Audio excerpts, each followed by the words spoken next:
Selamat pagi Bapak Ibu sekalian, selamat datang di acara Skenario Workshop Gear Up Transformation Digital for your FSI Business with Security Solution. Terima kasih untuk Bapak Ibu sekalian yang sudah menyempatkan untuk hadir di hari ini. Dan juga teman-teman yang sudah join online, selamat pagi. Terima kasih sudah join di sesi online dan hari ini kita juga ada sesi offline yang datang hari ini. Untuk rekan-rekan yang join offline di sini bisa silakan bisa menikmati untuk kopi dan snacknya yang ada di meja masing-masing. Oke, sebelumnya saya perkenalkan diri dulu. Nama saya Gendis, Marketing Manager Alibaba Cloud Indonesia yang akan memandu hari ini. Jadi untuk hari ini schedule-nya yaitu ada 3 sesi, di mana yang pertama kita akan mengundang Kak Natalia Ranti dari BD atau Business Development Alibaba Cloud Indonesia. Lalu yang kedua ada sesi dari Bapak MT Walu Jati dari Doku, Chief of Enterprise Infra and Security Doku. Lalu yang ketiga kita turut mengundang Erik Purwoko selaku Solution Architect Alibaba Cloud Indonesia. Oke, sebelumnya kalau misalkan rekan-rekan yang sempat join di beberapa edutech, beberapa skenario workshop sebelumnya, yang sebelumnya kita sempat mengadakan yaitu edutech di mana berfokus ke edutech atau seputar edukasi, dan hari ini di bulan Maret ini kita kira mengadakan yang berfokus ke FSI Solution gitu. Jadi mungkin tanpa menunggu lebih lama lagi, saya mau mengundang pembicara pertama yaitu Natalia Ranti dari Business Development Alibaba Cloud Indonesia. Boleh mungkin tepuk tangannya?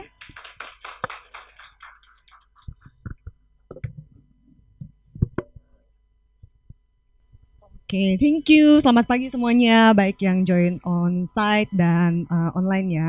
Thank you udah hadir di webinar kita kali ini. Perkenalkan, saya Natalia. Saya adalah Business Development dari Alibaba Cloud Indonesia. Di sini sedikit saja sih mau memperkenalkan tentang Alibaba Cloud. Specifically kita ngobrol tentang security. Nanti saya ngomong dari sisi high levelnya aja, nanti dibantu dengan tim saya Erik untuk lebih ke teknikal dan lebih spesifik. Oke, silakan. Mungkin slide saya dimunculin. Oke. Kayaknya sesinya udah lewat yang ini deh. Oke, udah perkenalannya. Ini adalah role saya, Business Development Manager. Dan ada email dan juga kontak saya. Mungkin nanti kalau ada tanya-tanya bisa juga ke saya langsung. Oke, slide berikutnya. Oke.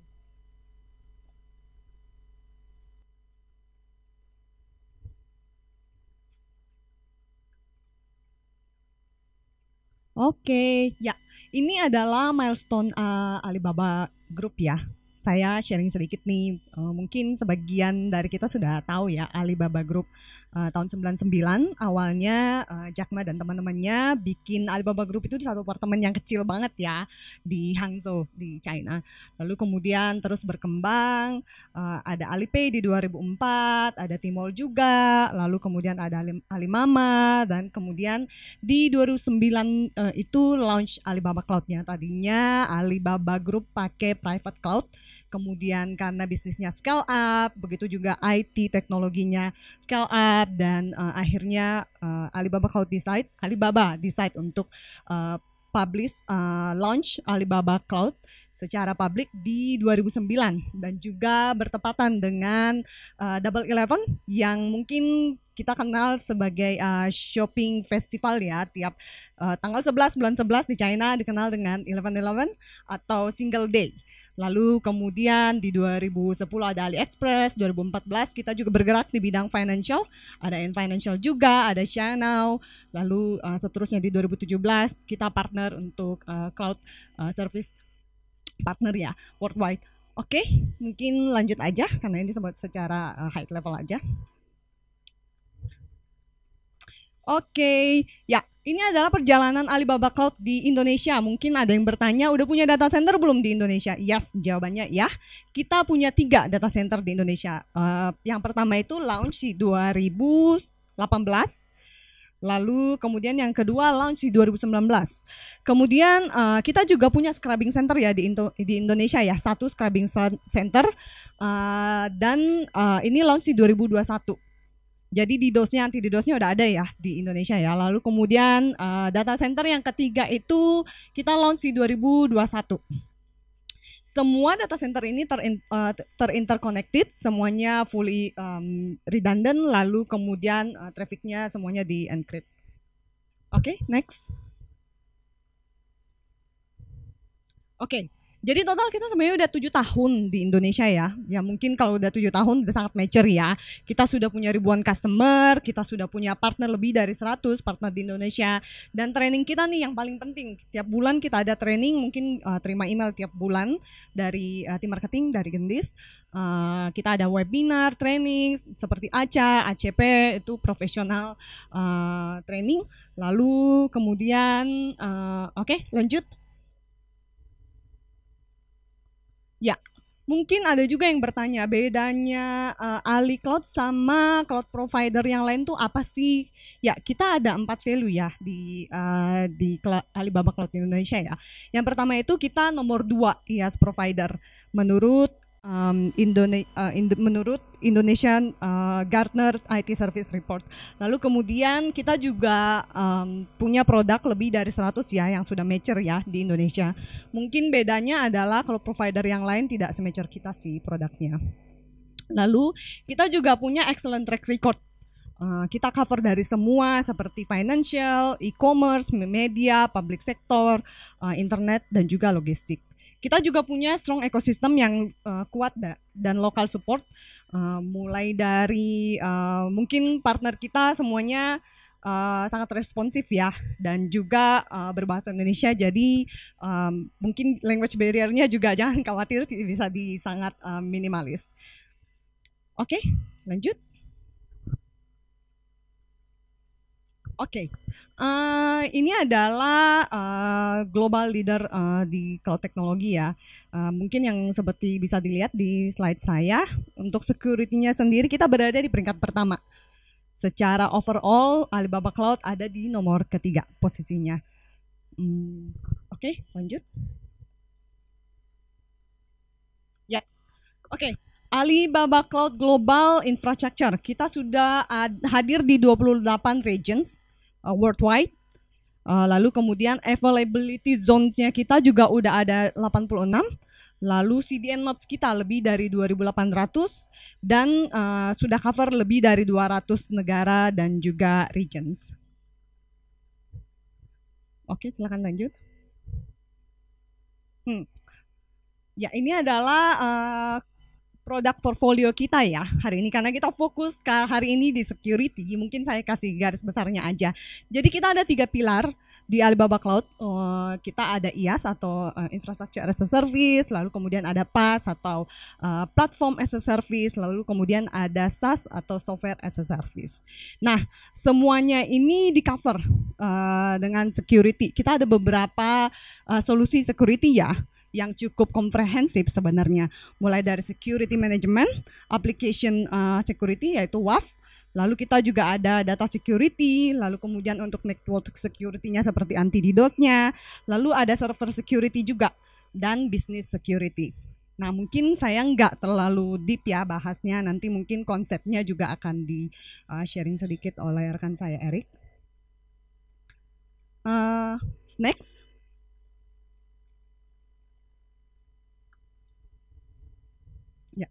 Silakan next.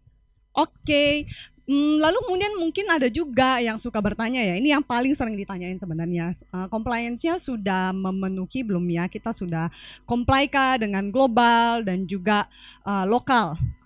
Jawabannya iya, dari global kita mulai udah punya sertifikasi ISO ya, mulai dari 27001, 27018, dari 301 juga kita sudah comply. Secara regional juga kita sudah comply, seperti Germany mungkin Cloud Trusted, lalu kemudian secara industri seperti HIPAA dan juga MIPA kita semuanya udah comply. Lalu untuk yang paling sering ditanyakan mungkin seperti apa sih privacy protection-nya, apakah sudah comply? Jawabannya yes. Untuk GDPR-nya ini adalah standar di Eropa ya. Semuanya bisa diakses lewat Alibaba Cloud Trusted Center dan bisa di-download dari websitenya langsung ya bila dibutuhkan. Beberapa customer saya yang udah existing ketika mereka kena audit dari regulator, mereka biasanya menunjukkan itu sih, menunjukkan sertifikasi yang sesuai dengan diminta oleh regulator mereka. Oke, silakan next.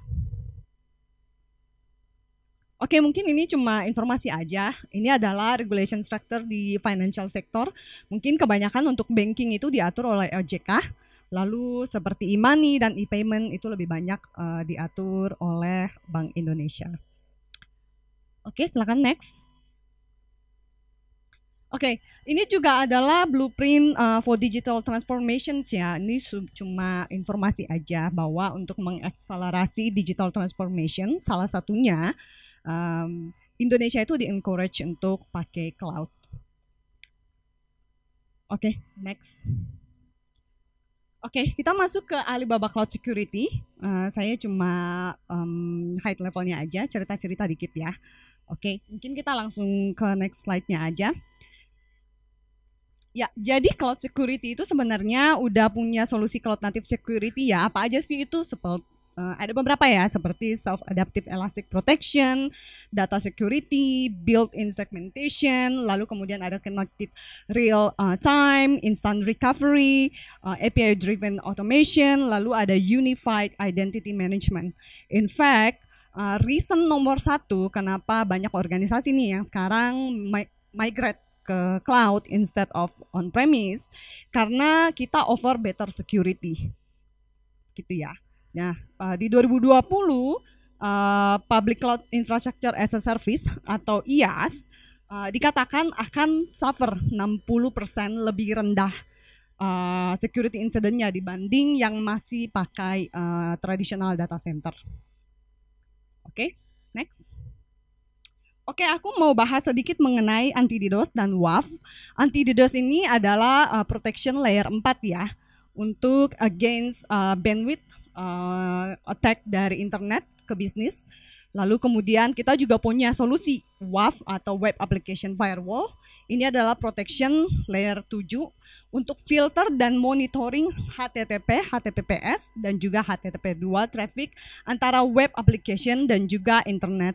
Kedua solusi kita ini bisa running on-prem. Jadi misalnya belum pakai nih solusi cloud ya, produk cloud sama sekali,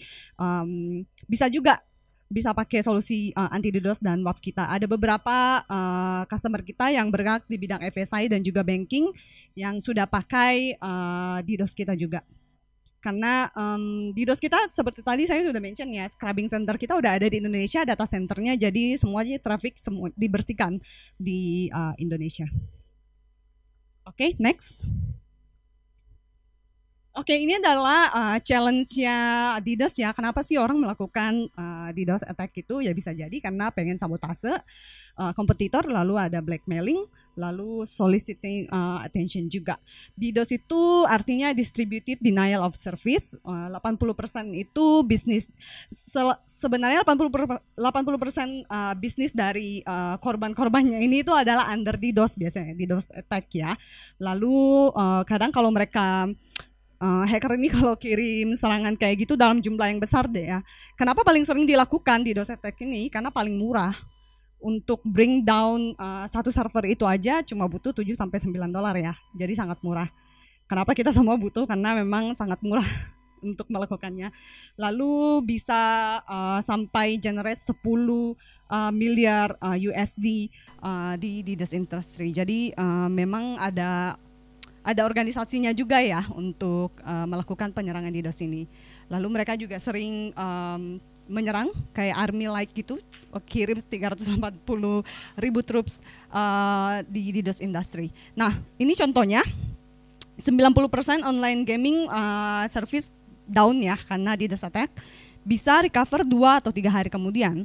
Jadi selama waktu yang down ini bahkan million dollars, jutaan dolar hilang ya dalam 2-3 hari itu.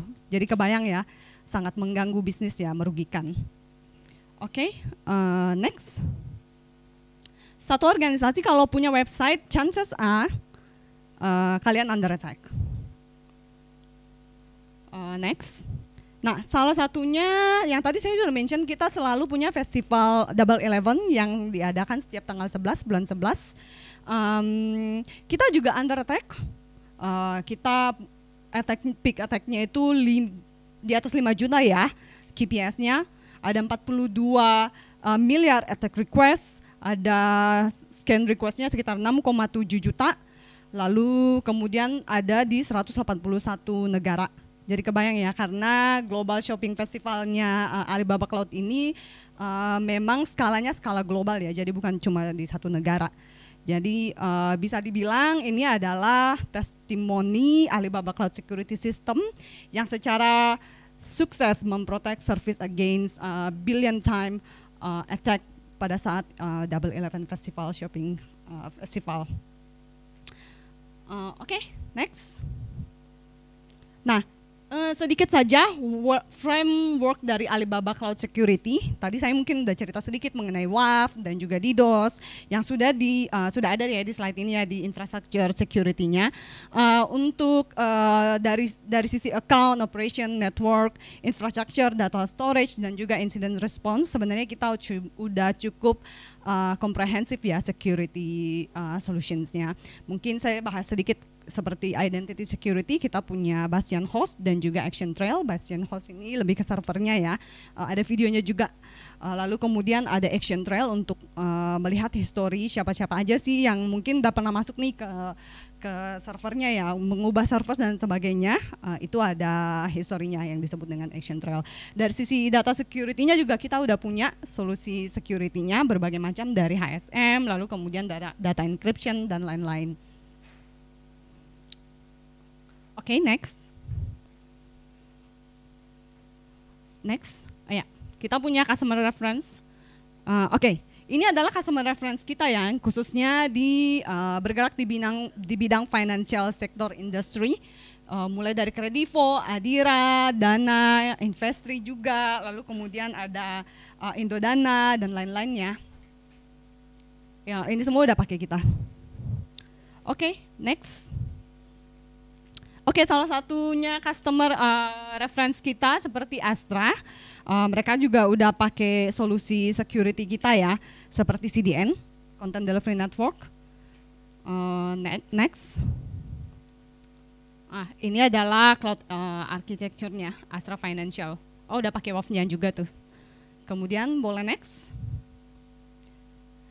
Dana juga sama, mereka pakai security kita lebih banyak lagi ya, ada pakai WAF, ada anti DDoS juga, ada security center, mereka running di Ali Cloud semua. Lalu next. Ya, ini juga cuma cloud architecture-nya Dana aja. Mungkin bisa dilihat sendiri ya, udah pakai DDoS, sudah pakai WAF, dan semuanya sudah solusinya dari Ali Cloud juga. Oke, mungkin itu aja dari aku. Sekian dan terima kasih. Ya, lanjut ya. Oke. Oke, mungkin ada pertanyaan dulu dari yang offline attendees hari ini. Mungkin saya buka pertanyaan 2-3 pertanyaan untuk sesi pertama dulu ya. Gitu. Atau yang di offline coba saya cek. Mungkin yang di offline dulu, ada yang mau ditanya?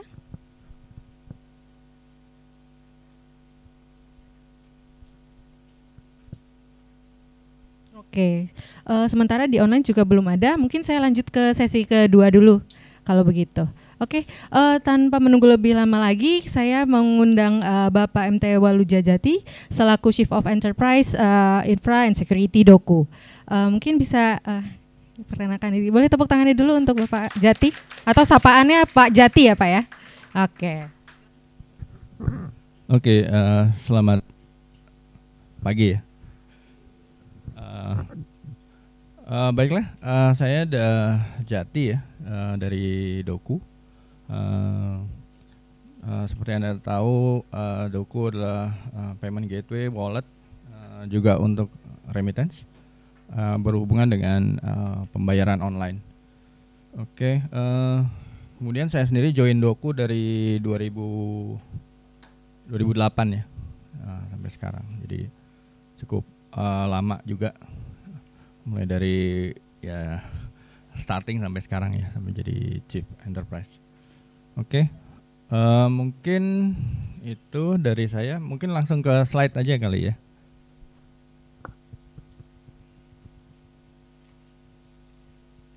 Oke ya, judul hari ini adalah Safeguard the Business in the Midst of Fast-Paced Digital Transformation. Oke, jadi saat kita berubah menjadi digital ya, dari yang classical payment gitu, tentu ada banyak challenges, terutama karena fokus kita digital transformation adalah kemudahan. Bagaimana orang bisa mudah secara online bisa langsung melakukan transaksi. Sementara kalau dulu kan mungkin kalau tradisional kita mesti face to face segala macam gitu. Nah, bagaimana we protect the security segala macam itu ya. Oke, mungkin bisa next dulu. Oke, mungkin di sini kita fokus dulu ke Doku ya. Local payment solution ya. Ini ditulis bahasa Inggris kan standar. Mungkin saya bahasa Indonesia. Jadi customer bisa memilih menggunakan credit card, Doku Wallet, internet banking, transfer, minimarket, Alpha Group, Indomart, virtual account, dan Kris ya. Ini semua solusi ada di Doku. Oke, next. Oke, ini partner kita ya. Jadi ada perbankan, Principal, convenience store, cash, e-wallet, kemudian beberapa pay later. Jadi dengan join sama Doku, kita akan memprovide Anda dengan fasilitas ini. Nah, tentu saja balik lagi tentang security, kan partner itu nggak akan mau untuk bekerja sama ya kalau kita nggak secure atau maksimum menjaga keamanan sistem kita ya. Gitu. Oke, next. Biasanya partner itu akan melakukan audit atau menguji kelayakan kita juga gitu. Nah, kalau kita nggak lolos, mereka nggak akan mau bekerja sama gitu. Oke. Nah, kalau Go Digital, Doku akan fokus ke without integration ya, langsung bisa jualan tanpa mengetahui teknis. Kemudian juga melakukan integrasi mandiri di mana orang tidak perlu berinteraksi dengan tim kita, cukup mungkin create credential, join di web, kemudian langsung untuk melakukan mengconnect sistemnya customer dengan atau si penjual dengan sistemnya Doku untuk melakukan payment.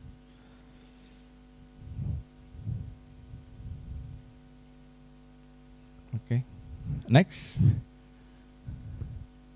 Ya, ini visi misi kita ya untuk melakukan itu, terutama proteksi keamanan teruji ya. Kalau ditanya apakah itu ya memang harus gitu. Mana ada orang sih yang mau melakukan kerjasama kalau sistemnya tidak terproteksi, teruji gitu. Mungkin next. Oke, nah ini mungkin udah familiar ya untuk yang biasa di FSI mungkin ya. Nah, mungkin balik lagi kenapa ini penting ya, karena kembali lagi nih basic dari security di sistem ya, dimana ada confidentiality. Jadi sistem tuh harus kayak ada data proteksi dari akses yang tidak misalnya saya tidak boleh akses ke sistemnya merchant lain misalnya. Kemudian integrity. Jadi kalau data itu misalnya pembayaran Rp10.000, kita harus menjamin bahwa itu nggak bisa diutak-atik gitu. 10.000 ya 10.000, jangan tiba-tiba 10.000 begitu ditransfer kok jadi 10 juta gitu kan. Itu nggak integrity berarti sistemnya kan. Tidak ada pengecekan, tidak ada pengamanan di situ. Kemudian availability, di mana sistem untuk orang-orang yang ingin melakukan transaksi, orang-orang yang sah. Ini misalnya saya punya mobile wallet atau punya mobile banking, saya harus bisa kapanpun mengakses ya, available gitu. Nah, itu hubungannya dengan SLA, DRC system gitu. Nah, kemudian untuk payment ada satu lagi namanya authenticity ya. Jadi kalau yang 3 itu berlaku umum untuk semua sistem sistem informasi ya.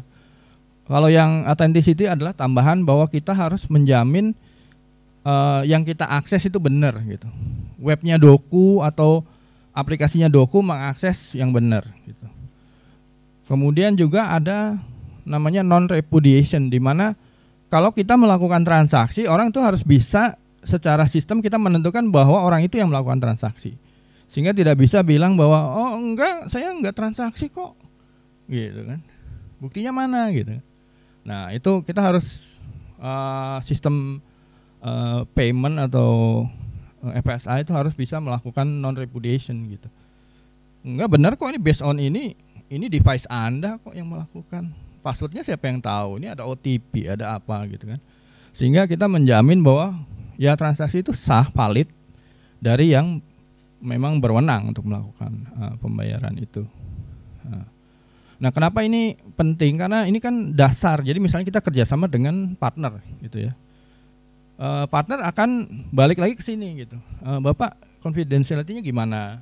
Bapak integrity, availability-nya apa? Tentu dia nggak akan bertanya gitu. Dia akan memberikan sekitar 300 pertanyaan gitu ya. Tapi sebenarnya bisa dikelompokkan ke 5 ini gitu ya.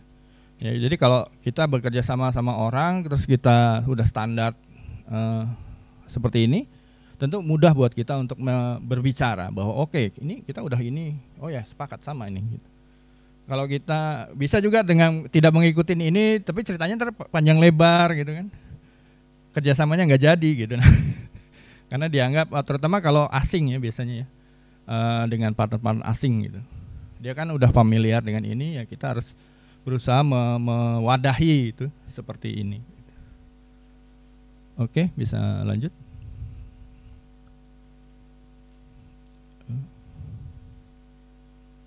Oke, ini biasa dalam kita mengelola sistem informasi atau security khususnya ya, keamanan, bahwa kita harus ada teknologi, people, dan proses ya, di mana tiga-tiganya itu harus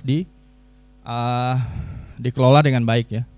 Teknologi kita harus mungkin teknologi yang bagus gitu ya. People juga kita training skillnya, terus ada awareness training. Kemudian juga ada misalnya proses SOP, mungkin threat intelligence gitu-gitu ya. Dan kebetulan semuanya mungkin sebagian besar available di Ali Cloud ya, Ali Cloud Security gitu. Terutama kayak mungkin di ujung sana ada yang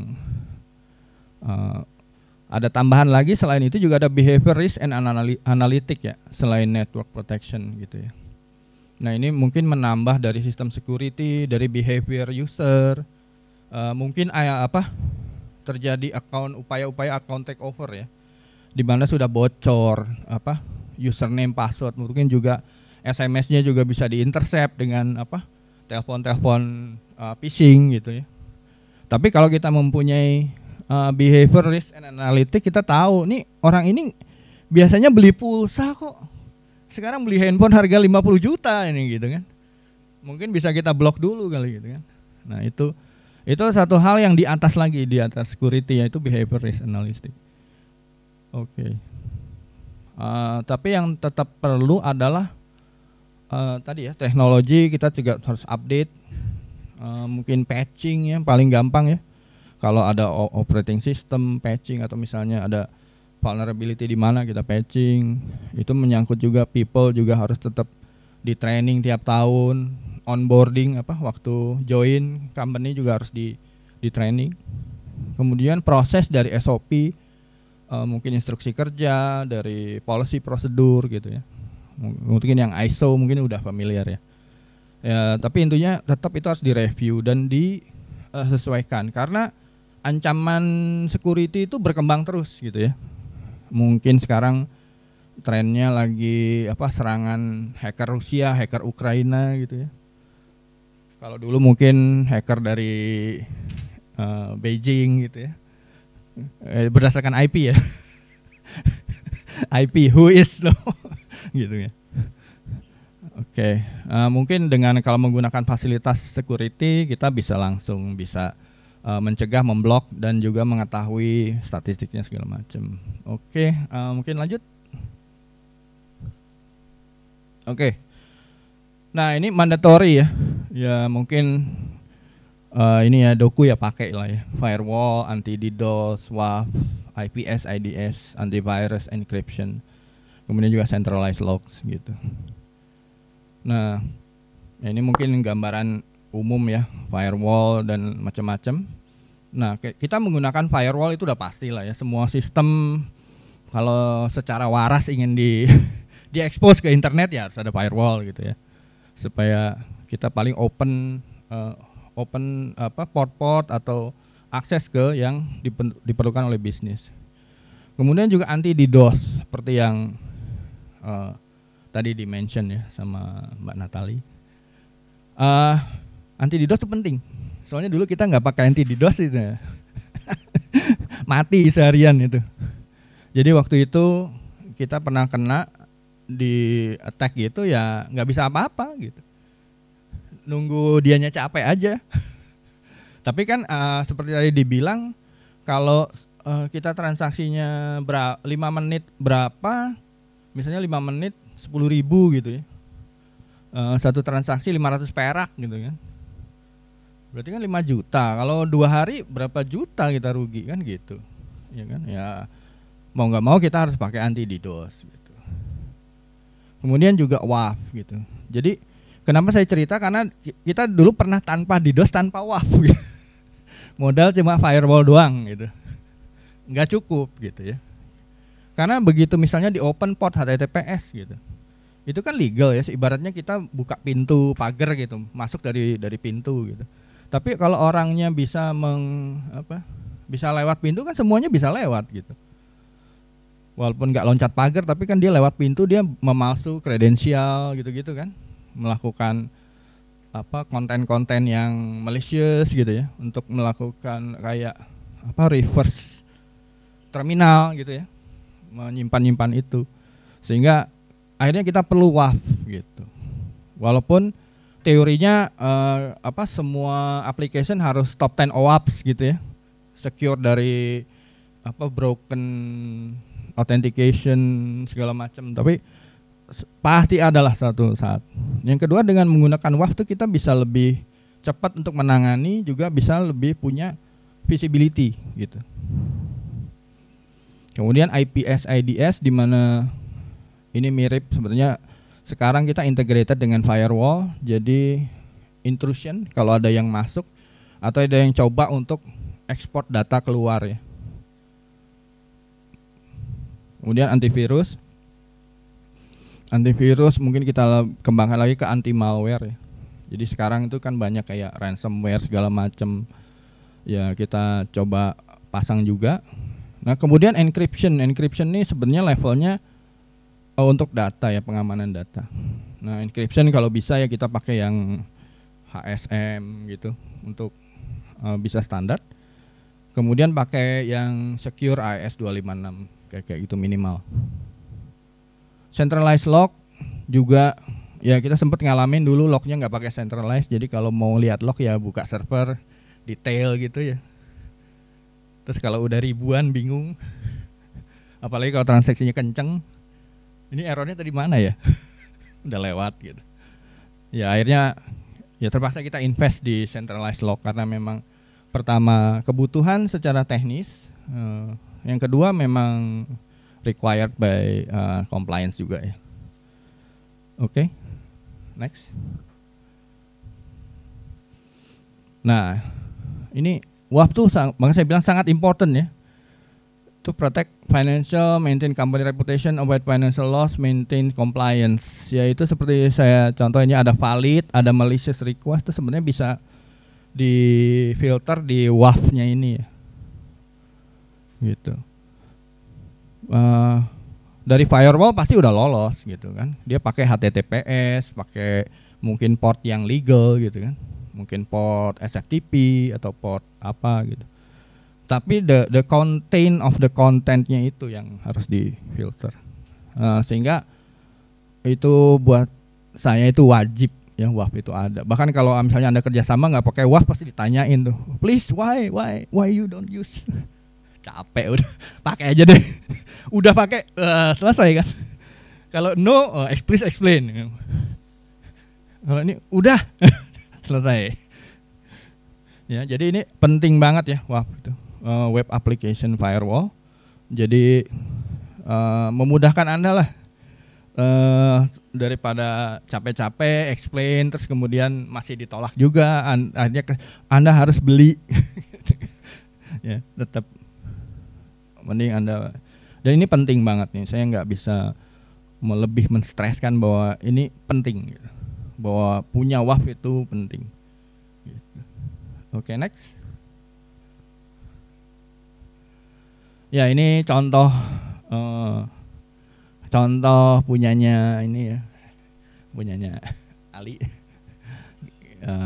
Ini salah satunya, misalnya ada apa aja yang make gitu ya, top 10 kliennya apa, Chrome gitu. Ini ada nih, visibilitasnya ada, kemudian browser, terus nih apa, trafficnya ya, harian, booking. Oke. Oh, ternyata masih ada unknown. Ya, Pak Erik, mungkin unknownnya bisa jadi unknown, Pak. Oke, next. Oke, kalau cloud firewall biasa ya, protect data, cuman sebenarnya dia sisinya network ya, network.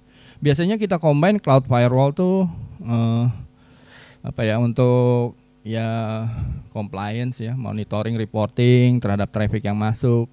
Mungkin juga kita over blocking ya. Ternyata itu merchantnya legal gitu. Memang cara mereka mengakses tuh seperti itu gitu. Ya kita harus buka exception kayak gitu. Itu juga sudah tersedia di Ali Cloud. Next. Ya, ini balik lagi dashboardnya ya. Jadi inbound attack, web attack, request block gitu ya. Ya seperti dibilang ya, namanya kita terekspos ke internet itu kan seluruh dunia bisa akses ya. Ya open to anything gitu. Mulai dari yang belajar sampai yang mungkin state sponsored ya, atau mungkin APT, ya mereka nembak-nembak aja gitu. Ya. Ini kalau bisa diperhatiin ya, ini tiba-tiba ada something ya. Ini something ya. Ya. Gitu. Jadi pertanyaannya bukan Anda akan diserang ya, tapi kapan gitu. Ya. Jadi when you open to the internet itu pasti pertanyaannya kapan diserang, bukan diserang nggak sih? Ya, enggak, itu pasti. Cuman sekarang, besok, bulan depan, tahun depan gitu. Jadi kita harus siaga, be ready gitu ya. Oke. Next. Oke, kalau log centralization jelas ya, untuk to get visibility for the system, mungkin dari sisi troubleshooting, mungkin juga security analytic ya, tentang log centralization. Yang jelas dibutuhkan untuk compliance juga, for kalau Anda bekerja sama dengan partner, misalnya dengan bank, kalau misalnya ada issue, tentu mereka lognya mana Pak gitu. Atau misalnya dipanggil ke itu tuh yang dekat ASEAN tuh sebelahnya, ke Bareskrim misalnya. Itu Pak, minta lognya Pak. Lognya 3 tahun lalu loh Pak, ini apa Pak kasusnya? Udah nggak jelas itu, maksudnya 3 tahun lalu emang masih ada kita. Oh ternyata harus di keep ya Pak. Jadi kita harus keep log ya minimal 5-10 tahun lah ya gitu. Mungkin juga sebenarnya kayak misalnya isu apa ya, misalnya ada credit card dispute gitu kan, misalnya minta lognya dong transaksi ini. Waduh, transaksi tahun berapa ini Pak gitu kan. Kalau kita nggak punya kan gimana, itu mesti bongkar-bongkar file gitu ya, kalau di save gitu kan. Kalau nggak di save gimana, kayak gitu ya. Kita harus search gitu. Kalau udah pakai ini enak, tinggal tanggal berapa, server yang mana, transaksi apa, langsung oh ini nih, screen capture atau mungkin di copy paste langsung kirim, ini Pak transaksinya bukti udah sukses gitu. Oke. Next. Oke, ini tadi ya, security center, threat intelligence, incident response, security testing, security awareness, ini available di Alibaba Security Center. Ini biasanya kalau kita kan bikin SOC gitu ya, Security Operation Center gitu ya. kita mesti kayak get the people gitu ya, training, atau resign pindah, capek-capek. Ya, gitu. Oke, next. Why? Ya udah tadi, ya udah jelas ya. Certified ya, international standard, ISO, PCI. Kemudian juga di Indonesia ya, itu regulasi masih ya, harus data tetap di dalam wilayah RI. Scalability jelas karena cloud services ya, untuk security juga mengikuti. Yang ini yang penting nih buat saya ya, cost ya. Jadi kadang, oh ini Pak bagus Pak, mahal, terus kita belinya satu aja gitu, padahal butuhnya 10 gitu kan, nggak guna juga ya. Gitu kan. Sementara kalau ini agak-agak ini cuma bagus lah, economical, kita bisa maintain ke 10-10-nya gitu ya, mending kita pilih 10 ya gitu. Terus kemudian easy to use, tadi kalau bisa dilihat di dashboardnya tadi harusnya bisa lah, apalagi pakai training gitu ya, gratis Pak. Gitu. Oke, next, selesai sepertinya. Oke, thank you. Mungkin ada question? Terima kasih Pak Jati. Mungkin ada pertanyaan dulu untuk yang offline attendee dulu. Saya buka pertanyaan 2-3 pertanyaan dulu. Oke, silakan bisa sebutkan nama dan dari mana ya Pak? Selamat pagi Pak, saya Dedi dari Juara Kapital Indonesia. Satu pertanyaan sih Pak, kan tadi ada kalau dari regulasi di OJK ya Pak ya, kan mengharuskan data center itu harus ada di Indonesia Pak ya. Nah, sedangkan kalau bicara cloud itu kan sebenarnya di-spread Pak ya, disebar ke seluruh lokasi Pak ya. Nah saya nggak tahu apakah nanti pada saat yang misalkan ya Alibaba ataupun yang lainnya Pak ya, itu memang sih di Indonesia zone Pak ya, tapi siapa yang bisa memastikan bahwa data tersebut memang akan ada di Indonesia Pak? Jadi enggak, maksudnya untuk memastikan ke klien bahwa data tersebut tidak di-spread ke mana, ke Asia gitu misalkan, contoh ya Pak ya, kayak contoh saya sebutkan ini Microsoft misalkan Pak ya, oh dia ada datanya di Asia tapi nggak disebutkan di Asia di mana gitu kan. Soalnya kalau bicara data cloud kan, oh datanya misalkan dari Cikarang, misalkan di Cikarang itu ada something wrong, berarti ya nggak guna juga gitu kan cloudnya gitu kan. Nah, itu aja sih Pak, terima kasih Pak. Ini langsung di respon, oke. Jadi kalau tadi memang konteksnya kita memang ya di regionnya, milihnya region yang di Indonesia ya, jadi data center ABC gitu di Indonesia gitu. Terus memang kita memilih yang nggak bisa otomatis gitu loh Pak. Jadi ibaratnya kalau yang di region itu error ya kita error gitu. Jadi nggak yang otomatis langsung bisa kemana-mana gitu. Itu memang pilihan di kitanya. Jadi balik lagi sebenarnya semaksimum kita gitu. Terus kalau dari kebetulan kalau Doku kan under BI ya, sama ya 11 sama OJK lah ya. Ya kita tinggal minta statement dari penyelenggara gitu, bahwa mereka sudah ini, dan kebetulan BI juga sering atau pernah site visit ke data centernya AliCloud yang di Indonesia gitu, dan mereka ya tidak melarang ya Pak. Gitu. Jadi kalau mereka kan hukumnya positif ya Pak, kalau melarang ya harus state gitu, kalau membolehkan ya harus state juga gitu. Jadi selama tidak dilarang ya kita execute gitu. Terus yang kalau konteks yang kedua, memang kita koneksi memang masih ke data centernya lokal ya Pak. Jadi misalnya koneksi ke bank itu masih lewat hubnya kita, baru kita connect ke AliCloud gitu. Jadi enggak dari bank connect ke AliCloud gitu. Nanti kan AliCloudnya pindah, nanti masalah kan gitu. Itu enggak, kita local maintain stay gitu. Jadi sebenarnya kita presensi data center masih ada, tapi sudah tidak kayak misalnya server itu ya udah pakai AliCloud sih. Jadi kita pakai untuk koneksi network aja ke bank, terutama yang kayak list line gitu-gitu. atau mungkin ke partner perlu koneksi langsung ya kita pakai yang lokal, baru kita arahin ke AliCloud. Jadi untuk menjawab Bapak tadi ya memang kita based on legal dokumen aja sih Pak gitu. Gitu. Kalau ditanya ya balik lagi sekarang walaupun lokal pun Bapak bisa menunjuk tuh. Ini data saya di rak berapa juga nggak bisa ya Pak. Gitu ya. Jadi terus apa guna juga dia nanya gitu. Kalau buat saya ya, tapi ya mungkin dari sisi itu ya mungkin dari masalah dispute gitu ya. Misalnya datanya di Singapura terus dispute-nya di sini terus nggak bisa diakses gitu kan, sebenarnya concern mereka kan gitu untuk kayak misalnya melakukan forensik kayak gitu.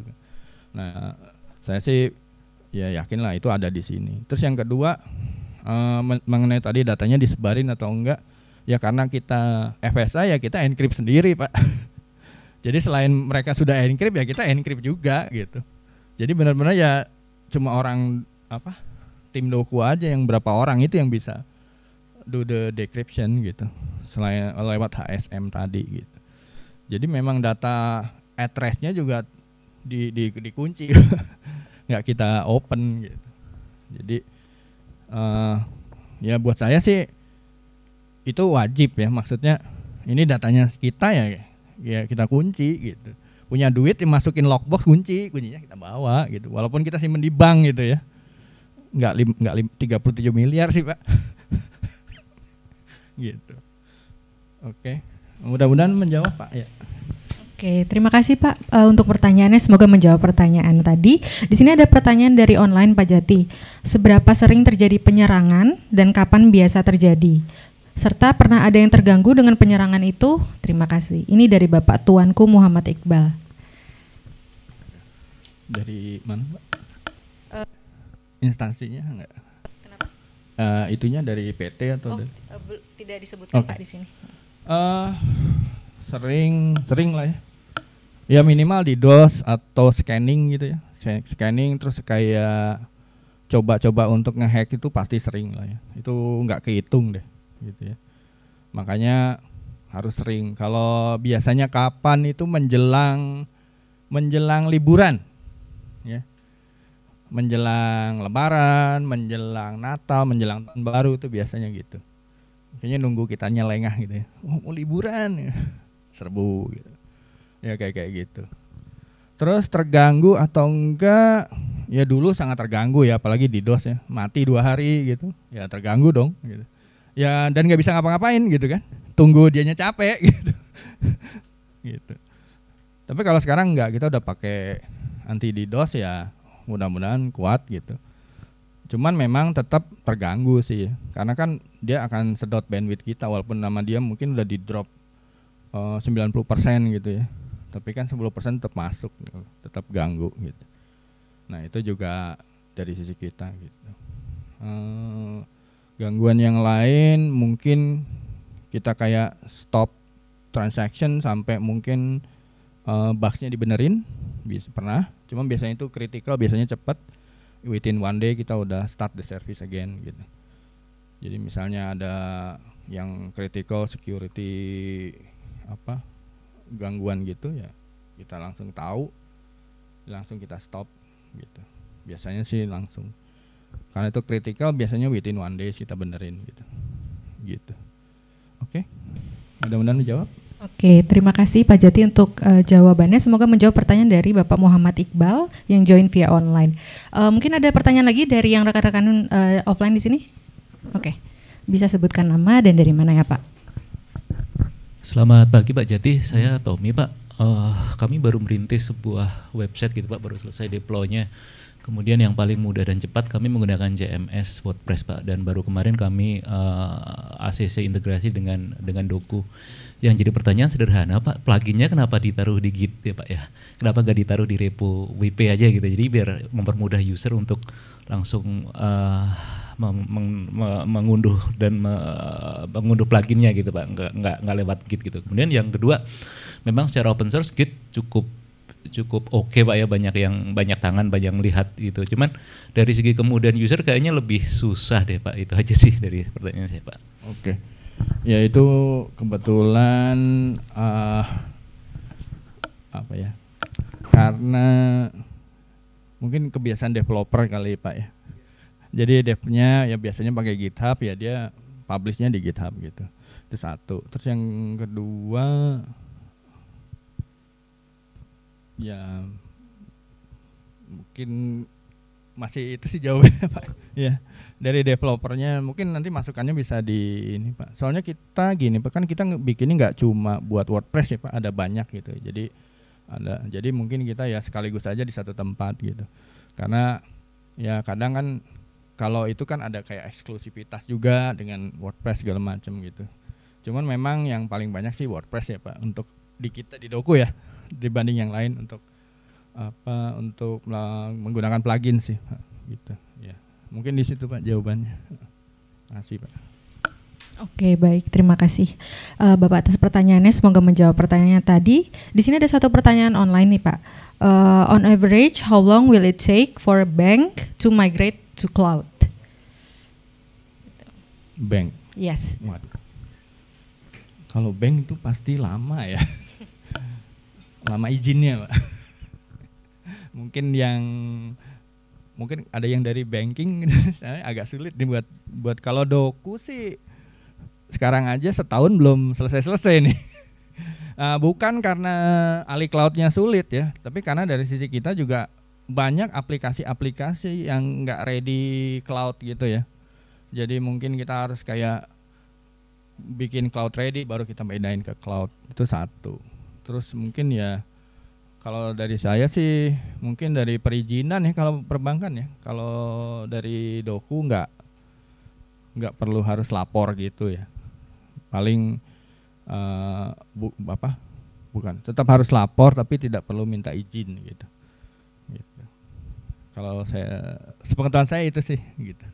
Karena bukan banking saya. Oke, baik. Terima kasih Pak Jati untuk jawabannya.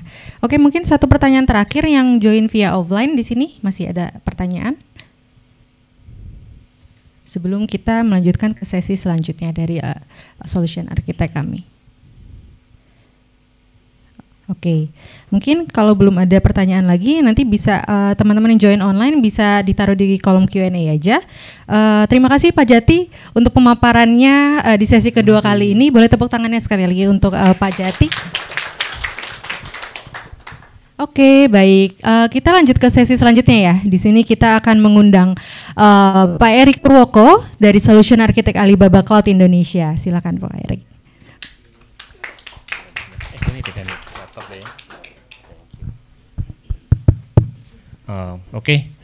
Terima kasih semuanya. Ya, sekali lagi juga terima kasih Bu Natalia, Pak Jati.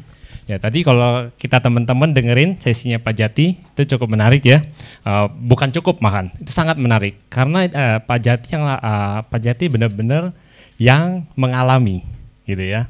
Pak Jati benar-benar mengalami sehari-hari di kegiatan sehari-harinya dia ya, bisnisnya selalu kena attack ya, dan gimana dia melindungi bisnisnya ya. Nah, saya perkenalkan dulu nama saya sekali lagi Erik Purwoko ya, saya Solutions Architect di Alibaba Cloud ya. Nah, saya akan mundur satu step di sesi saya ini ya. Saya akan mundur kalau tadi Pak Jati sharing ya bagaimana dia menggunakannya dan bagaimana dia handle attacks-nya ya. Kalau saya akan bicara mengenai bagaimana kita konsiderasi apa yang kita perlu pertimbangkan ya untuk supaya kita bisa memproteksi dari environment kita terhadap attacks ya dan hackers. Oke. Bisa ke slide. Oke, kita langsung ke next-nya. Oke. Pertanyaannya sekarang gitu kan, apakah security concerns ini mempengaruhi kegiatan kita sehari-hari? Seperti tadi Pak Jati udah sharing ya tadi ya, Pak Jati bilang kalau bisnis kita sudah publish ke internet, itu bukan pertanyaannya mengenai saya bakal di-attack atau enggak, tapi itu mengenai kapan ya gitu ya, karena udah pasti yang orang iseng, apalagi kalau mereka melihat bisnis kita, bisnisnya menggiurkan nih kelihatannya gitu ya. Nah itu sudah kita nggak usah pertanyakan lagi, kita harus siap-siap ya. Ini adalah fact ya, apa yang di-sharing dengan dari Pak Jati tadi. Itu bukan suatu yang harus kita pertimbangkan lagi. Kita bicara attack, kita bicara leakage ya, data bocoran, itu suatu yang sangat-sangat krusial, terutama kalau buat perusahaan-perusahaan kita. ya. Dan belum lagi kita dilihat di dalam sistem kita yang kita pakai dari vendor A, vendor B, ada vulnerabilities ya yang kita kadang-kadang nggak tahu juga ya. Nah, ini semua harus hal-hal yang harus kita pertimbangkan juga ya. Oke. Next. Oke, sekarang pertanyaannya, apakah kita yang sekarang mayoritas kita berbisnis di Indonesia, apakah kita suatu fokus gitu ya? Apa kita jadi suatu target gitu. Kalau kita lihat ini data yang di-provide ya dari Checkpoint sendiri ya. Kalau kita lihat Asia Pasifik yang saya kolom ada saya lingkari itu ya, kita lihat Asia Pasifik bukan yang paling rendah ya. Paling tinggi memang Afrika ya, tapi APAC second largest ya. Kalau kita tahu attackers milih mana yang susah kita hack atau yang mudah kita hack. Apalagi kalau mereka tahu negara berkembang, ya bisnisnya jauh mungkin lebih value-nya lebih dari negara yang sudah maju bisa jadi, ya. Dan kebetulan yang negara berkembang ini mungkin proteksinya nggak secanggih yang di negara maju, gitu kan? Berarti ya target ini ya target mudah ya, gitu kan? Nah dari sini kita lihat dari tahun ke tahun selalu meningkat, ya. Nah, tahun meningkat, kita lihat tahun 2020 ke 2021 25%, sekarang tahun ini 22%, ya. Jadi bukan satu hal kecil yang perlu bisa kita hiraukan. Oke. Next. Oke. Nah, sekarang saya sedikit step back ya. Kalau kita ngomong cloud security, ya, cloud security. Apa sih cloud security ini? Banyak orang yang juga masih salah pengertian. Kalau bicara cloud security, it's about technology. Saya pasang teknologi, saya pasang firewall, saya pasang WAF, anti-DDoS, selesai, gitu ya. Nah, sebenarnya itu salah satu persepsi yang salah. Ya, kalau kita bicara mengenai cloud security, itu semua gabungan dari beberapa faktor atau beberapa hal, dari policy, control, procedures, dan teknologi. Ya, dimana ini yang semua kita akan gunakan untuk memproteksi infrastruktur kita, data kita, ya, karena data itu dimana yang kita tahu data itu sekarang sangat berharga dan itu salah satu hal yang akan ditarget oleh hacker-hacker, ya. Jadi kita tidak hanya bicara satu teknologi, kita nggak bicara hai Alibaba saja gitu, saya pakai Alibaba langsung selamat gitu. Kalau kita, saya sebagai staff dari Alibaba pun juga saya bilang itu mustahil, ya. Tapi kita harus menggabungkan beberapa faktor, ya. Oke, kita next. Oke, berapa konsiderasi? Ini kalau saya sebut ini juga bisa bilang prinsip atau kita bilang berapa considerations yang harus kita pertimbangkan pada saat kita menentukan kita butuh security atau enggak, ya. Seberapa jauh security kita? Pertama, yang saya harus highlight gitu ya, berapa hal yang harus kita highlight. Kita harus selalu merasa kita adalah target, ya. Pertama itu yang harus kita aware dulu, awareness. Kalau kita nggak merasa kita adalah target, buat apa gitu kan? Ujung-ujungnya ya kita pasti nggak merasa kita butuhkan security, ya. Kedua, kita bicara mengenai platform dependent, ya. Di sini kalau kita bicara platform dependent, setiap company, setiap perusahaan menggunakan platform yang berbeda-berbeda, ya. Jadi bukan berarti perusahaan A pakai solusi A, B, C, di perusahaan B menggunakan solusi A, B, C juga selamat. Bisa jadi mereka butuhkan solusi A, B, C, D atau bahkan hanya perlu A, B, ya. Jadi ini kita semua tergantung dari kebutuhan kita. Nggak ada yang bisa satu solusi untuk semuanya.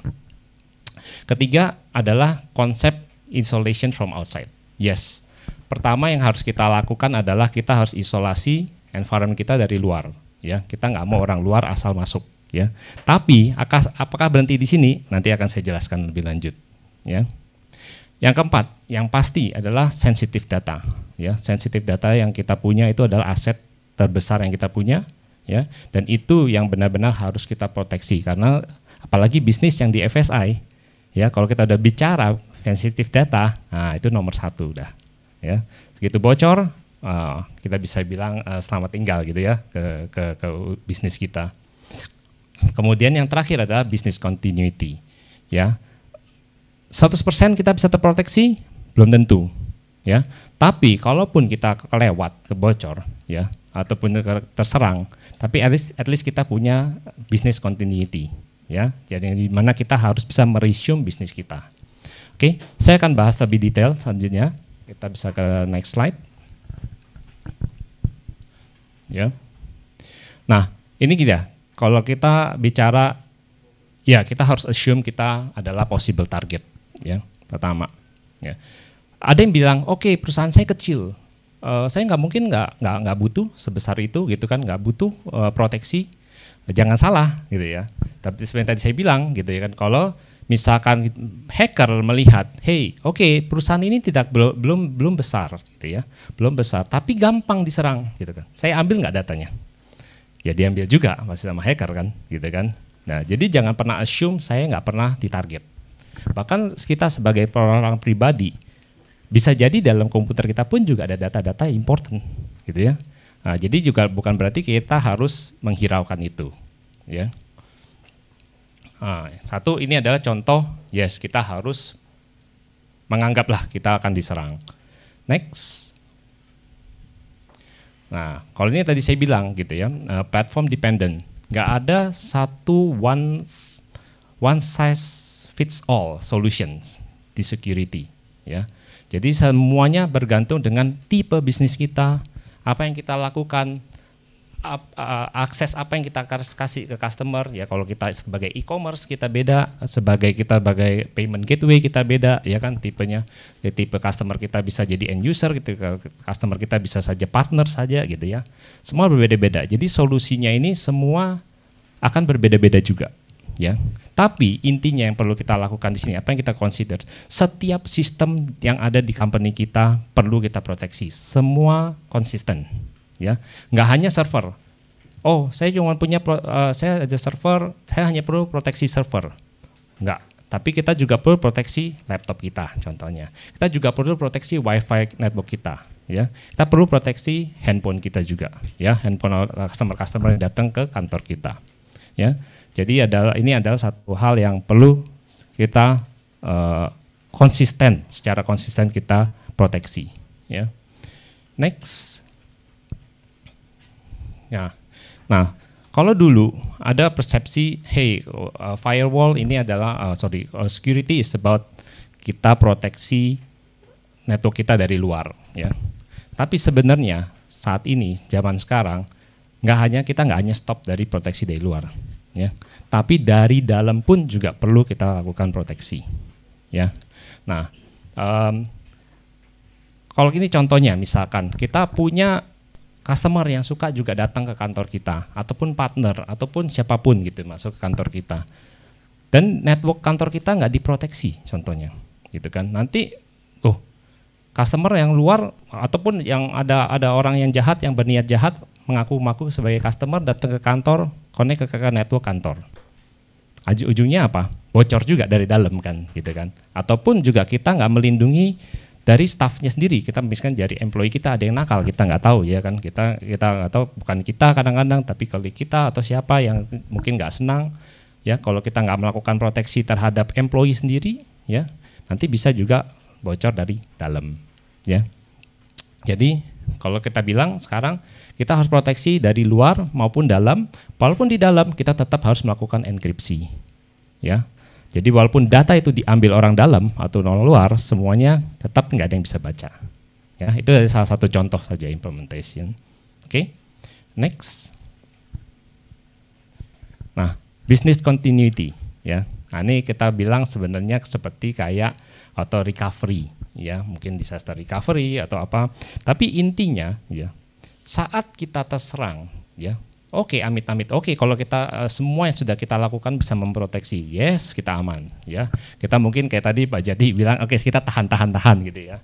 Nah, itu masih selamat kan. Tapi kalau tiba-tiba, bocor beneran, bocor gitu ya, ataupun sistemnya sampai down, benar-benar completely down, kita sudah harus punya persiapan sebelumnya, ya, dimana kita harus tahu backup, ya, atau gimana cara kita recover hanya dalam hitungan beberapa menit, ya.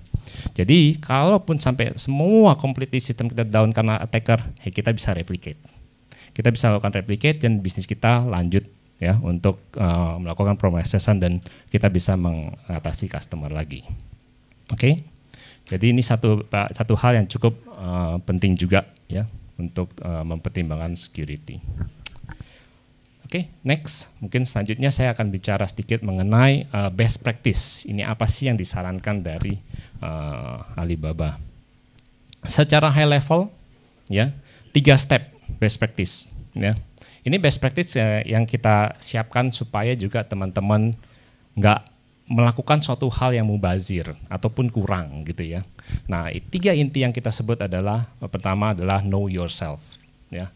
Yang pertama kita harus tahu dulu aset apa yang kita miliki di perusahaan kita, gitu. Aset apa yang kita miliki, akses apa yang kita kasih, ya, service apa yang kita provide ke customer, ya. Nah dari sini kita akan tahu juga profil perusahaan kita dan bagaimana apa lubang-lubang yang ada possible akan ada di perusahaan kita, ya. Kemudian step kedua adalah kita lakukan protect. Nah, disinilah dimana kita menggunakan semua resource yang ada, ya, sebisa mungkin kita gunakan untuk kita proteksi. Baik, ya, di sini kita nggak bicara mengenai Alibaba Cloud, ya kita bisa saja kita menggunakan resource dari luar, ya kalau kita punya, ya kita sudah punya firewall secara box, ya kita mau menggunakan, ataupun kalau kita menggunakan cloud provider, saya menggunakan service yang sudah disediakan, tinggal pasang klik jalan, yes itu juga bisa. Tapi intinya, yes di level ini kita harus persiapkan adalah proteksinya kita, oke? Yang terakhir adalah kita ngerespons, ya. Kita harus sudah punya prosedur. Kalau ada kejadian seperti ini, kita responsnya seperti apa, ya. Kita harus tahu apa yang kita atasi. Oh ini ternyata serangan, ya. Oke, harus kita apakan. Oh ternyata ini bukan serangan, harus kita apakan, ya. Ataupun ini hanya kesalahan, ya misalkan false positive, ya. Itu juga kita harus punya prosedur apa yang kita lakukan. Oke. Next, selanjutnya saya akan sebutkan sedikit konsep atau cara kurang lebih. Nah, untuk mengetahui ya siapa kita, ya tadi yang seperti kita bilang ya know yourself ya, adalah yang paling mudah ya satu paling mudah adalah kita melakukan risk assessment. Mungkin teman-teman familiar ya dengan kata-kata ini. Mungkin kalau di banking sudah pasti familiar ya kita bicara risk assessments ya. Risk assessment itu yang pertama ada 3 layer, kita lihat ya memang kita dari technological ya, kita ada dari organizational level ada, dan terakhir dari legal ya. Nah kalau kita bicara dengan teknologi, yang pasti kita tahu ya sistem apa yang kita siapkan, lubang-lubang apa yang memang kita sengaja buka untuk melayani customer semua, dan ini biasa interview ke technical level. Jadi secara teknis kita harus tahu juga ya, kita bekerja sama dengan tim. Ya, secara teknis, di tim teknis apa aja yang kita sediakan buat customer dan apa saja ada possibility lubang-lubang yang kita bisa punya ya. Nah, kemudian kita bekerja di level organizations ya. Di organizations itu biasa kita dari operation and management ya, dan juga tidak hanya stop di situ, tapi kita juga bicara dengan misalkan contohnya HR gitu ya. Kita harus tahu apa sih akses-akses yang kita kasih buat tamu kita. Gitu ya contohnya. Kemudian bisa jadi audit apa nih yang biasa di primary concerns ya dari auditornya kita. Di situ kita bisa mengerti ya secara organization, secara perilaku dari employee gitu ya. Itu semua kita bisa tahu, dan dari situ kita akan tahu apa yang bisa kita proteksi. Yang terakhir adalah kita dari legal. Kalau legal memang biasa cukup umum ya, dari legal memang mereka selalu ada regulasi, regulator, dan itu juga harus kita pertimbangkan, make sure ya kita memproteksi data kita sampai supaya kita comply dengan regulator yang ada di negara kita ya. Tools paling umum ya questionnaires, checklist ya, tapi biasanya kadang-kadang good to have is vulnerability scanning ya. Pen test ya, karena kita bisa aja meng-hire suatu perusahaan untuk menyerang kita ya. Nah dari sana kita bisa lihat ya, oke, kita ternyata ada lubang di mana, walaupun kita sudah berusaha setengah mati tapi mungkin aja tetap aja kita ada lubang ya. Oke, secara proses mungkin saya nggak state satu persatu, tapi cukup simple, cukup straightforward ya. Kita dari information checking sampai nanti kita siapkan contingency plan-nya kalau sampai terjadi apa-apa. Oke, ini satu step pertama ya untuk mengetahui kita punya profile. Next, bisa itu nggak muncul ya gambarnya.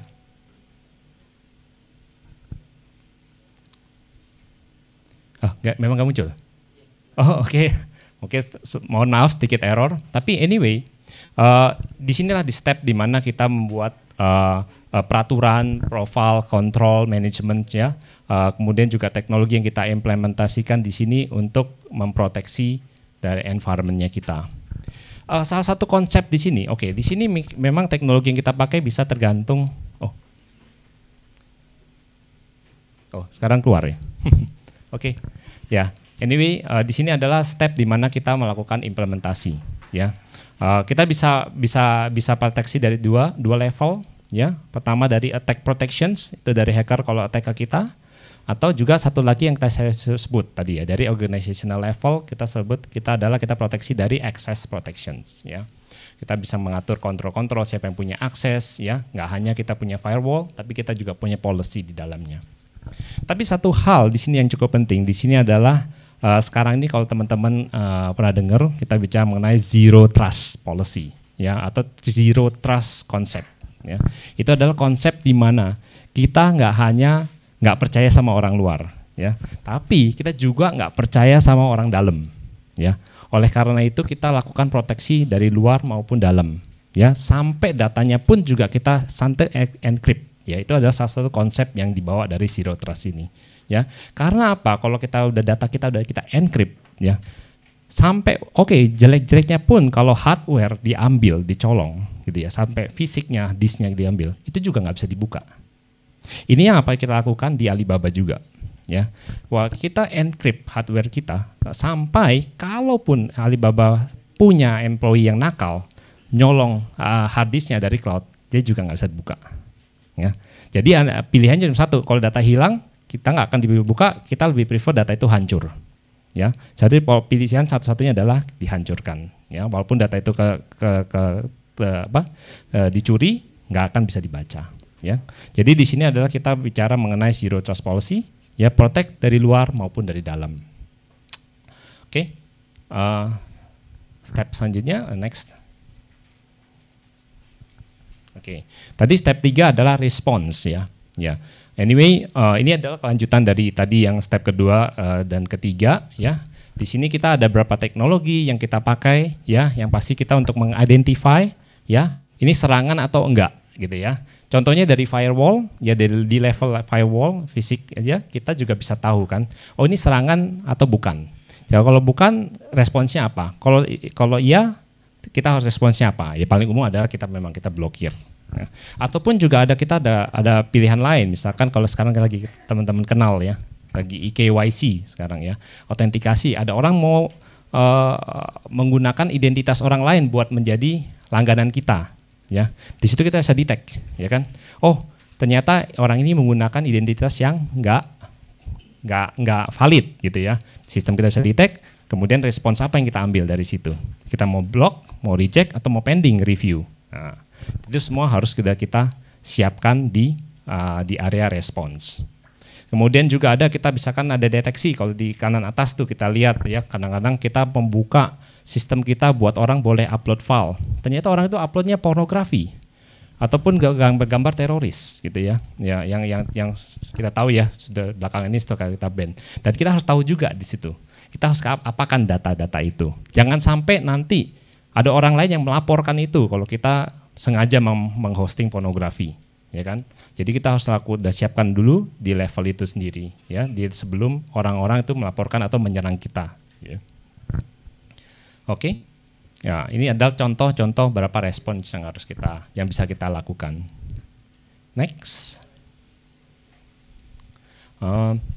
Oke, sekali lagi mungkin ini akan saya mau highlight juga ya, teman-teman pasti nanti suatu saat ketemu juga dengan provider, dengan vendor-vendor security ya, semuanya pasti menawarkan solusi, tapi the point is that bahkan kita juga di Alibaba pun juga kita nggak bilang, hey security kita sediakan satu buat teman-teman, buat customer kita, that's it. teman-teman pasti terproteksi. Nggak ada seperti itu, ya. Tapi yang selalu kita lakukan adalah kita shared responsibility, ya.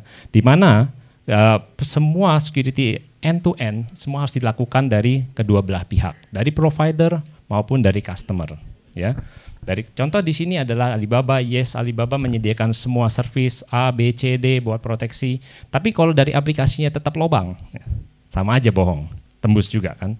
Nah, di sini kita sebut shared responsibility, di mana customer dan Alibaba ataupun dengan provider lain harus bekerja sama, ya. Oke, kita next. Oke, tadi saya udah ngomong. Tadi saya gimana konsepnya untuk mempertimbangkan security yang ada. Sekarang pertanyaannya, apa sih yang dilakukan Alibaba kalau gitu ya? Alibaba Cloud, karena saya dari Alibaba Cloud, mungkin pertanyaannya apa yang dilakukan Alibaba Cloud untuk membantu customer kita untuk memproteksi environment-nya, ya?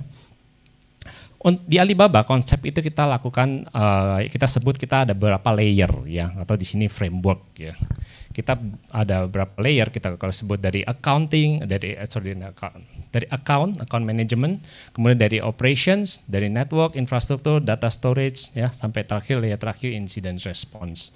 Semua di setiap layer di Alibaba sudah kita sediakan, ya. Kita punya untuk di bagian identity, ya, kita untuk memanage user, kita punya IDaaS, ya, identity as a service, kita punya bastion host, kita punya RAM control, ya, kita punya Accentrate dan sebagainya.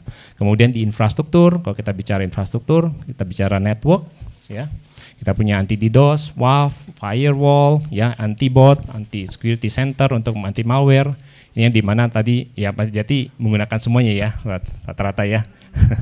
Ya, sebagai contoh realnya lah, ya, gitu ya, untuk perusahaan sekelas Doku sudah harus mempertimbangkan semuanya, ya. Nah, yang nggak kalah penting di level data, gitu ya. Oke, apa sih yang disediakan? Yes, kita punya encryption service, ya, data disknya kita by default sudah kita encrypt. Kemudian kita punya key management service, ya. Kita punya data discovery protections, ya, kita mau pastikan kalau teman-teman mau pastikan nggak ada data kotor orang upload ke environment saya, yes, kita bisa protect itu juga semuanya, ya. Untuk data encryption, SSL certificate is very common, ya. Tapi anyway, semua service intinya sudah kita provide di Alibaba. Tergantung teman-teman, saya sebutkan lagi tadi, ya, platform dependent. Jadi nggak semua customer membutuhkan, ya, tergantung dari bisnisnya atau tergantung dari platform yang digunakan, ya, semuanya balik lagi nanti harus kita lakukan assessment, ya. Oke, next. Ini adalah contoh, mungkin ini agak sedikit teknis tapi nggak apa-apa, saya highlight sedikit saja, ya. Ini adalah salah satu contoh arsitektur, ya, di mana kalau kita melakukan full end-to-end protections, kita lihat dari paling atas, ya, biasa memang paling pintu luarnya, paling yang nahan pertama adalah di anti DDoS, ya, karena ini adalah serangan di layer 4, ya, layer 4 yang mungkin cukup umum dilakukan, ya. Ini kita pertama, jadi pintu paling depannya adalah anti DDoS, ya. Nah, anti DDoS itu kita bersifat apa cara kerjanya? Kita memiliki Alibaba tadi mungkin disebutkan nama Bu Natalia di awal, kita punya scrubbing center, ya. Scrubbing center itu memang digunakan untuk itu posisinya di luar dari Alibaba Data Center, ya. Jadi semua attack semua akan lari ke sana dulu, ya, ke scrubbing center kita. Scrubbing center kita tersebar di seluruh dunia, jadi tergantung attack-nya dari mana, nanti akan dibersihkan di node yang terdekat. Begitu attack datang, kita alihkan trafficnya ke scrubbing center kita, ke anti DDoS kita, ya. Di sana akan difilter. Ini adalah request normal atau request yang nggak normal, ya. Kalau request nggak normal langsung kita drop, ya. Kita nggak akan forward, jadi kita nggak akan memakan bandwidth dari customer kita. Tapi kalau itu request normal, baru kita forward ke bawah. Biasanya di bawahnya apa? Di bawahnya anti DDoS. Itu adalah kita bicara WAF, ya, Web Application Firewall. Ini adalah proteksi di layer 7. Oke, request ini bersih kelihatannya. Request dari orang, benar-benar orang, bukan dari bot, bersih. Kita lempar ke WAF. Tolong dicek lagi di dalamnya. Requestnya ini request normal atau di dalamnya ada kode-kode yang malicious atau kode-kode yang misalnya suka dipakai oleh hackers. Nah, itu adalah fungsi dari WAF ya. WAF akan melihat di dalamnya ini request bersih atau request kotor ya. Nah, dari situ baru kalau kotor kita drop ya. Kalau kita bersih baru kita akan teruskan ke dalam originnya kita. Yaitu biasanya kita di dalamnya kita suka pasang lagi cloud firewall ya. Cloud firewall itu yang lebih ke proteksi di dalamnya ya, di level dalam. Itu kita akan bisa mendeteksi intrusion prevention ya.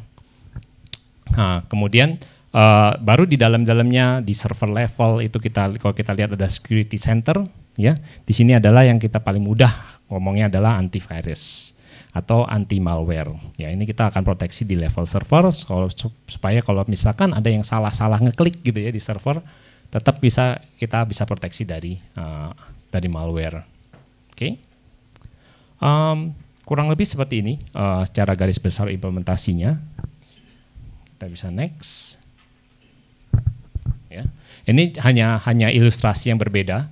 Tapi intinya adalah kita bicara dengan end-to-end ya, detection dari kalau kita dari kiri ya, kita ada dari normal request, dari malicious request, kita masuk anti DDoS kita, kemudian masuk ke WAF ya, baru kita akhirnya masuk ke dalam Alibaba Cloud ataupun kebetulan nih yang mau saya highlight juga adalah satu hal security center kita bisa nggak hanya memproteksi teman-teman yang di Alibaba Cloud ya, tapi kita bisa memproteksi teman-teman yang di luar Alibaba Cloud atau bahkan yang di on premise ya. Itu semua bisa kita lakukan. Jadi kita lihat di kanan, paling kanan adalah Alibaba Cloud, third party cloud service atau on premise service, feel free, semua bisa kita proteksi menggunakan Alibaba Cloud ya. Oke, untuk more details on the products ya, feel free setelah session ini kalau misalkan ada yang tertarik gitu ya, produk-produk yang spesifik gitu ya, bisa diskusi dengan kita ya, bisa cari saya atau Bu Natali ya untuk bicara lebih lanjut ya. Tapi juga bisa juga ya akses ke Bajati ya kalau mau minta referensi. Mak, firewallnya Alibaba benar-benar ngeproteksi nggak sih gitu kan? Nah, itu ke Pak Jati ya. Kalau dari kita pasti kita bilang proteksi. Ya, oke. Kurang lebih seperti itu. Sesi saya sampai sekian ya. Selanjutnya kita tanya jawab ya, gitu ya. Kalau teman-teman ada pertanyaan, silakan, feel free dari ruangan ini maupun dari yang online ya. Mungkin dari yang offline dulu ada yang mau bertanya? Untuk teman-teman join via online bisa dituliskan saja pertanyaannya di kolom Q&A ya.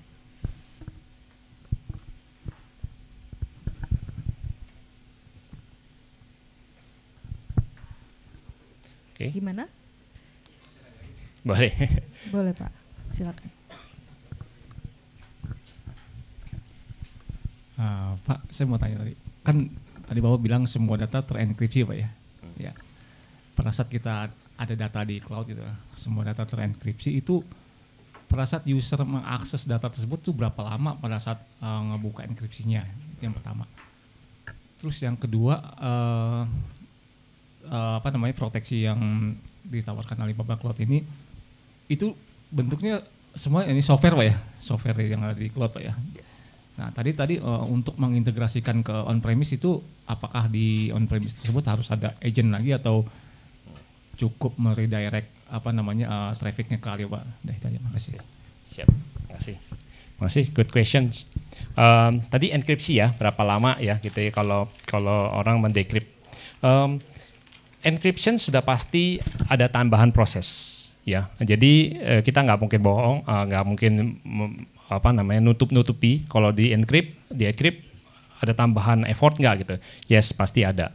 Ya tapi kita sudah kita pastikan untuk kalau disk level kita kalau di encrypt itu ada microseconds. Ya tetap ada pengaruh. Kalau disk itu nggak di encrypt dengan di de-encrypt pasti ada performance difference. Yes, tapi sudah kita pastikan dengan kecepatan disk sekarang ya yang sekarang sudah modern itu bisa kita bilang hampir kita hiraukan. Ya, atau sangat-sangat kecil. Ya. Nah, kecuali kalau misalkan saya bilang saya mau menggunakan enkripsi dengan menggunakan key management service. Yang tadi, gitu ya. Kalau kita ada juga key management service yang artinya ini bukan hanya di datanya doang, di disknya doang yang dienkripsi, tapi datanya kita juga bisa kita masking. ya, atau kita benar-benar tutup, ya. Nah itu juga itu juga bisa kita bilang dalam millisecond semuanya, ya. Jadi tergantung tipe enkripsi apa yang dipakai, tapi encrypt pasti ada effort, ya. Nah kemudian kalau tadi ya, gimana kalau kita mau memproteksi on-premise kita, gitu ya. Nah tergantung balik dengan solusinya. Misalkan kalau contohnya kita bicara hanya kita mau proteksi di level network, WAF atau anti-DDoS. Ya, anti-DDoS dan WAF kita itu cara bekerjanya adalah reverse proxy. Ya, jadi kita alihkan semua traffic ke WAF anti-DDoS kita dulu. Kalau sudah bersih, nanti anti-DDoS WAF kita akan tahu di mana originnya. Nah, ini semua kita lakukan melalui internet. Ya, internet akses. Jadi bukan plain ya, HTTPS atau HTTP lah, tergantung yang kita pakai mana, kita menggunakan protokol itu. Ya. Tapi kalau yang mau kita proteksi adalah host level, ya host level yang tadi kita sebut kalau di gambar tadi ada security center, itu kita harus install agent. Ya. Jadi agent akan diinstal di server-server on-premise kita, yang nantinya agent ini akan berkomunikasi dengan cloud server kita. Dan ini harus ada koneksi antara internet atau kita menggunakan list line. Ya, jadi tergantung opsi di mana yang customer punya, gitu. Mungkin cukup menjawab. Oke, kasih buat pertanyaannya. Oke, terima kasih Bapak atas pertanyaannya, semoga tadi menjawab ya. Mungkin ada pertanyaan lagi untuk teman-teman yang join via online maupun offline? Oh iya, silakan. Silakan Pak, bisa sebutkan nama dan dari mana? Saya Iksan dari Sequis Lab. Untuk level account protection yang tadi ya, kayak IDAS atau apa itu bisa di level laptop atau PC kan ya. Level? Accountnya itu apa, protection level disknya tuh di laptop atau PC gitu kan. Oh, oke. Maksudnya produk itu bisa untuk PC atau laptop atau. Oke. Mungkin saya clarify sedikit ya. Kalau IDAS itu adalah Identity as a Service. Itu lebih fungsinya kayak single sign on. Ya, jadi di sini adalah manajemen account lebih baik, ya. Jadi tidak level protection di Android. Bukan di level disknya. Kalau di disknya kita udah ada sendiri. Tadi yang di data level. Kalau yang IDAS itu kan di account level, ya account management. Tapi kalau untuk yang di disk, kita tadi yang di data disk ada encryption di disk level atau key management service, gitu. Ya.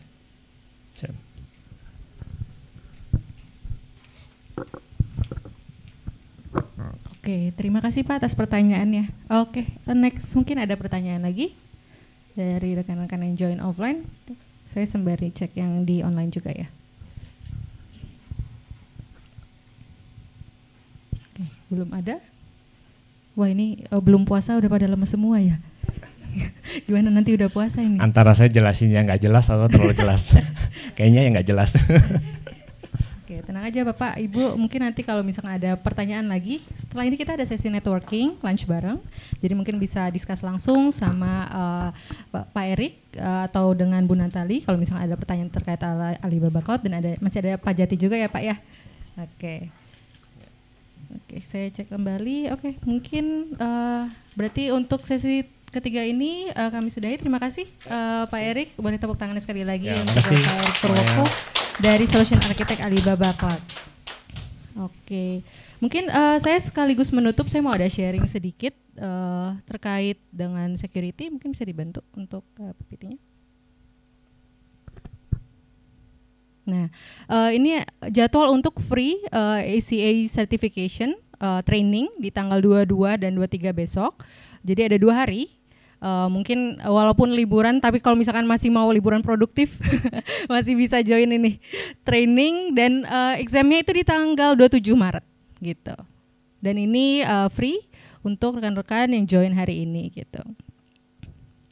Oke, mungkin saya kasih waktu beberapa detik untuk teman-teman yang via online untuk bisa di screenshot dulu. Jadi nanti tinggal di scan aja QR code-nya lalu mendaftar. Nanti akan dikirimkan untuk link Zoom meetingnya dan juga examnya. Gitu. Oke, mungkin bisa ke yang pertama, slide yang pertama. Oke, what's next? Kita hari ini sudah mengadakan skenario workshop untuk FSI Security Solution. Nah, nextnya kita akan mengadakan Product Refreshment Training yang akan mengangkat topiknya itu CDN atau Content Delivery Network. Untuk teman-teman yang mau join bisa scan juga di sini, atau misalkan ada feedback untuk event hari ini, feel free untuk memberikan feedback untuk supaya event kita lebih baik lagi, dan mungkin ada topik-topik yang ingin dibahas itu bisa ditaruh di kolom feedback juga nanti melalui QR code ini. Dan misalkan teman-teman berhubung ini nanti April itu sudah bulan puasa ya, jadi di sini kita ada voting juga. Misalkan rekan-rekan prefer ada ini diadakan online ataupun offline. Apakah misalkan offline bisa di jam berapa? Nanti rekan-rekan bisa kasih ide ke tim kami. Jadi kita akan mengadakan event selanjutnya based on feedback dari Bapak Ibu sekalian. Gitu. Oke, yang terakhir. Oke, untuk rekan-rekan yang mungkin belum join Alibaba Community di WhatsApp bisa di-scan juga untuk langsung masuk ke grup. Jadi di sini nanti di WhatsApp Community akan kita infokan kalau misalkan ada free ACA training, free exam, ataupun event selanjutnya kita akan update selalu di Alibaba Community WhatsApp ini. Dan kalau misalkan tadi ada yang bertanya apakah materi tadi bisa di-share, nanti rekamannya akan saya upload ke YouTube dan akan dikirimkan ke rekan-rekan sekalian yang sudah join. Nanti akan kami kirimkan via email. Gitu. Mungkin ada lagi pertanyaan atau suggestion? Kalau misalkan tidak ada, bisa ditaruh di survei form tadi untuk bisa memberikan feedback. Oke, baik. Saya sekaligus menutup untuk sesi FSI Security Solution Skenario Workshop hari ini. Terima kasih untuk Bapak Ibu yang sudah hadir sampai hari jam 12 saat ini. Ya, oke. Selamat siang semuanya. Setelah ini yang offline kita bisa foto bareng di depan, lalu kita bisa lunch dan networking. Oke, terima kasih.